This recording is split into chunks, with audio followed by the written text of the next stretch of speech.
ચોરી કરેલ મોટરસાયકલ તથા એક્ટિવા સાથે રીઢા આરોપીને રાવપુરા પોલીસે ઝડપી પાડ્યો હતો.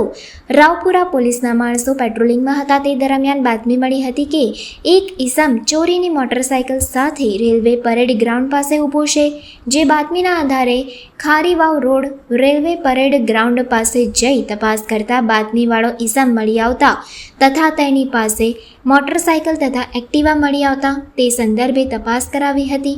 મોટરસાયકલ ચોરી અંગે રાવપુરા પોલીસ સ્ટેશનમાં ગુનો નોંધાયેલ હોય તેમજ એક્ટિવા બાબતે તપાસ કરતા મકરપુરા પોલીસ મથકે ગુનો દાખલ થયો હોય જેથી તેની ધરપકડ કરી હતી. રાવપુરા પોલીસ સ્ટેશન તથા મકરપુરા પોલીસ સ્ટેશનના ગુનાઓ ડિટેક્ટ કરી પ્રશંસનીય કામગીરી કરેલ છે.